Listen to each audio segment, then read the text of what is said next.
What's up, traders? This is Vee Trades, and today I will be doing a technical analysis breakdown for MicroStrategy Incorporated, known as Strategy Now, ticker symbol MSTR.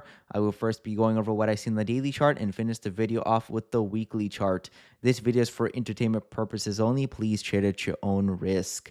So you probably already noticed that the chart is different than my normal light theme background. I'm trying out the dark theme just to see how it feels. So just giving it a go. Let's see how well it works. Maybe it makes it easier on the eyes as well. I don't really notice a big difference, but we'll see how it works in the future. So I'm keeping it for right now. So let's go over the chart. Well, again, it's still consolidating at the lower $300 level, and eventually it's looking to break out. As you can see here, price is making lower highs. At the same time, it was making higher lows, but the higher lows is like negligible. So it's basically equal lows, you can say. So we kind of have a descending triangle pattern. We have a converging range. There's a slight higher low situation going on, but it's more of a flat level you could think of. So it looks like whenever you see price making lower highs into a level that's equal, a lot of times it can break out lower. So you can see that prices can barely get above that EMA as well. So it looks like a breakout is coming. I don't think this is going to last a long time, this consolidation that we're in.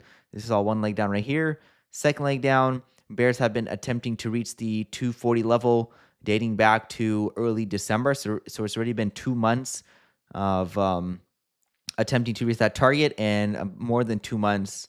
Let's see, that's already 3 months. November 11th, December 11th, that's 1 month. January 11th, that's 2 months. February 11th, that's 3 months.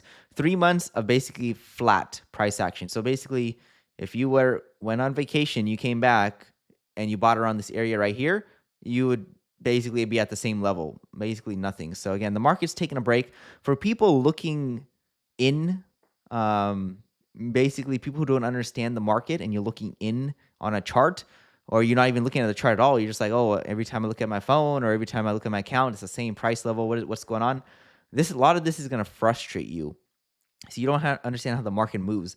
The market moves in waves. It moves in impulse, correction, impulse, correction, impulse, correction, impulse, correction. What market goes up in a straight line forever like this?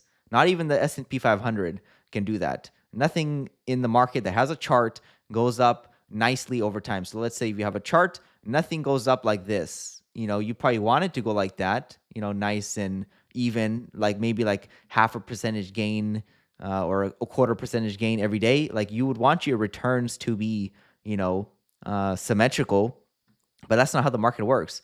The market is very volatile. It's very emotional. So you're going to see large swings. Sometimes you'll see a nice run up and then a crash. People take profits, and then people buy back in, and then it crashes, and then there's some consolidation, and then it crashes, and it goes up, and the road to rewards is going to be more like that instead of something like this, a nice even pace.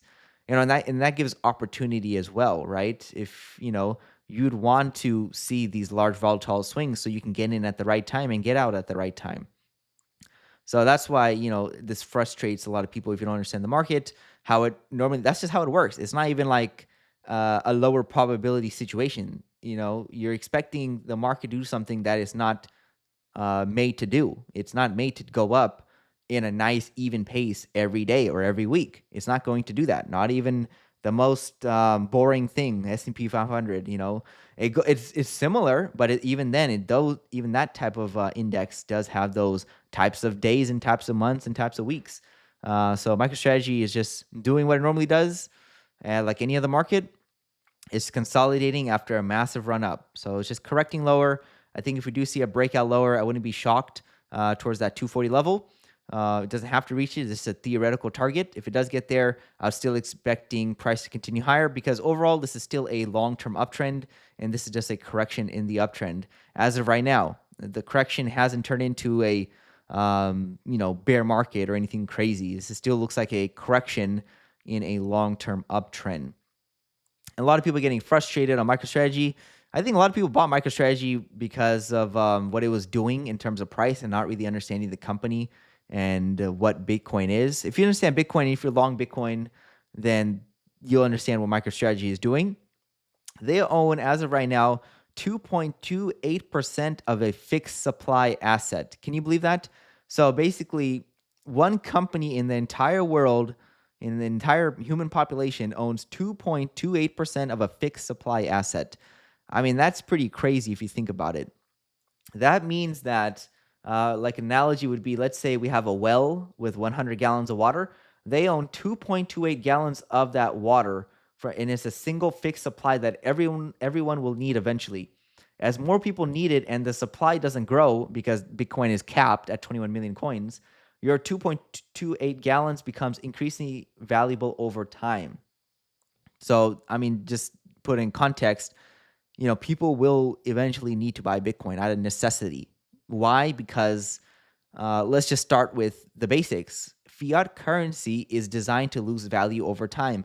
When has the dollar increased in purchasing power? Maybe for like a certain small period, like a few months or a few years, but over the long term, it will continue to lose value over time. $1 cannot buy the same thing as it did 5 years ago. $1 cannot buy the same thing as it did 10 years ago. $1 cannot buy the same thing as in 15, 20, 30, 40 years ago, whatever. Same thing is going to happen in the future. $1 today is going to be able to buy more than $1 in 5 years from now. That's just how it works. It's designed to fail. It's a debt-based monetary system. So, wow, now what are you going to do, right? How are you going to protect your money? How are you going to protect your family? You know, you're gonna have to look at things. You're gonna have to look at real estate or stocks or art or watches or whatever, like bonds, anything in the world. And then you eventually come to the conclusion that Bitcoin is the apex predator. It's the best one out of out of all the things you could choose. Is better than everything.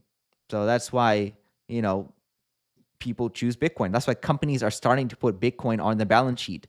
Why aren't they putting real estate? MicroStrategy could have went out and bought hundreds of thousands of properties. Why didn't they do that? Why didn't they buy gold? And they go into that. You just look at Michael Saylor's videos, and he'll go over the reasons why he's buying Bitcoin.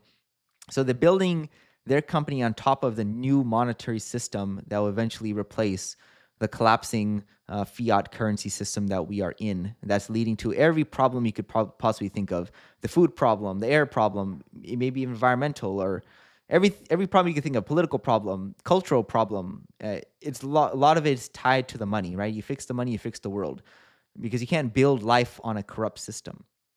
So anyway, MicroStrategy, if you don't understand what it is, then you're going to be washed out. You don't understand what the company is doing. If you understand Bitcoin, then it makes a lot more sense. And it's a very powerful company. Any company that can take out loan and debt in that magnitude is very powerful. Like, can you take out $1 billion loan, for near 0% interest? No, you can't. Anybody that can take out debt, that's power, that's leverage. If you use it properly, if you're going to move a 1,000-pound boulder, are you going to move it with your hands, or are you going to get a leverage tool to move it around? So you want to use leverage. Leverage is powerful. So again, debt is good as long as you use it responsibly. So in this case, they're using it responsibly.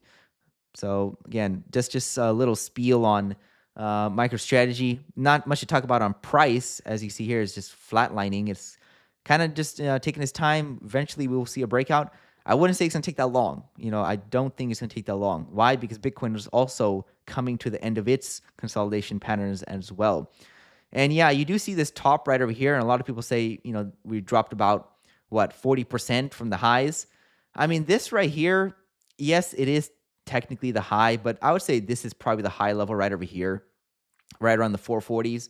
And if you measure it from there, why? Because that's more of where the price was trading at that high price level. And currently, that's only about a 25% drop. So it's not a big deal. This is kind of like an outlier, you could say, and this is more like the trading range. This is the box right here. And then we just had that outlier here, right here. Because MicroStrategy compared to Bitcoin, in like a wind, let's say you have a gust of wind, MicroStrategy is a feather. It's going to be flopping back and forth, right, in the wind. And Bitcoin is going to be more rigid. It's not going to be as flexible. So you're not going to see these huge blow-off tops and, huge drawdowns, or, what I'm saying? It's going to be a lot more sensitive to price fluctuation. So that's why you can have this outlier right here. So, in the grand scheme of thing, technically it did drop 40%, but, if you look at it, it's not that bad. It's only about 27% from where it was previously trading for a while. and we just had this slight outlier, and price was only there for 1 day. So technically that is the high, but price was then there for 1 day. It opened up right over here, and then it collapsed back down right to 397. That's where it closed at. So again, that's just an outlier. Either way, MicroStrategy looking for a breakout soon.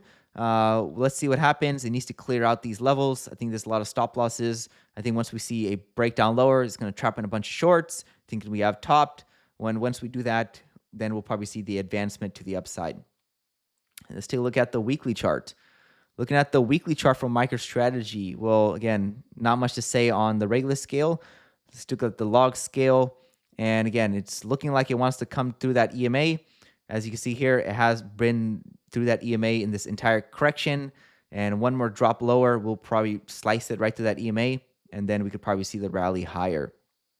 So overall, still looking pretty good long term. We probably would have topped right back over here in April of last year. Why didn't we top over there? That was a long-term measure move target. This is all one large leg right here. This is the second leg up. And you see that price topped right around that target at 186 short term.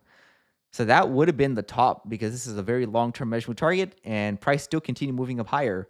So it tells me that, it's trying to make another large leg up, one leg up right here, second leg up right around the $1,500, $1,600 level, and then $4,000 from there. As you can see here, this is all one large leg right over here. This is the second leg up. Price reached this target and topped, and then it sold off, and then we started another leg up. So one leg up right here, second leg up, and right around $4,000 would be the next target. So $1,500, $1,600, and then $4,000. So again, these are all theoretical targets. We'll see if it gets there. Maybe we have top right now.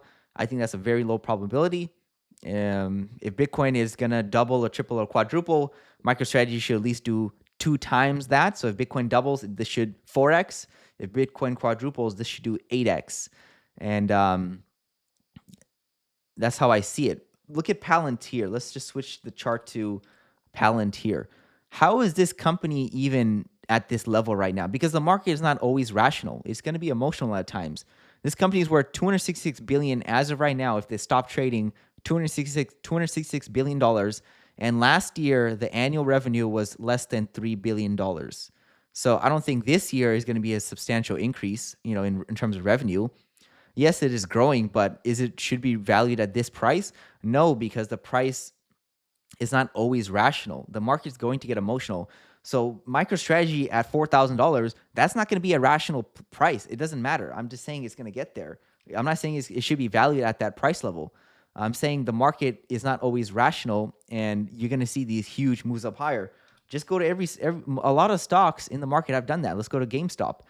Was GameStop worth $120 at one point, $124? I don't know what the market cap was at that point, like what, 50 billion or something like that. Let's say that's a 5x from here, 5x of this market cap, $55 billion. $56 billion.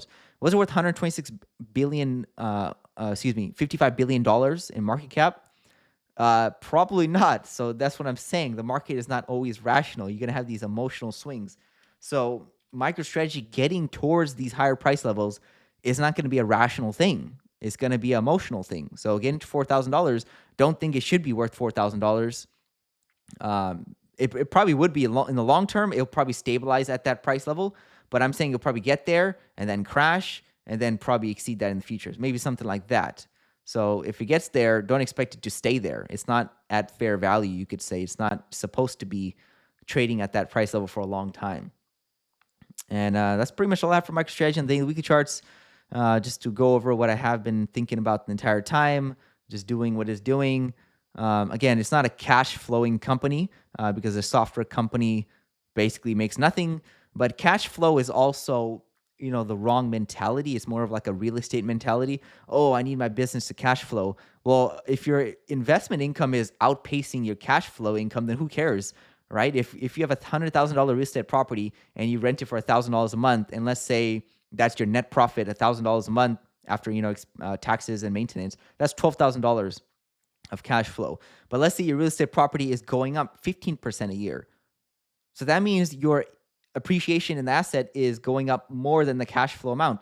So who cares about the cash flow? Yeah, you can have both, but if MicroStrategy is going up 40, 50, 60%, if Bitcoin's going up, what they say, 40 to 60% annual returns averaged every year, I mean, that's going to destroy any cash flow, any appreciation in real estate that I can see. So again, it doesn't really matter if it's cash flowing or not.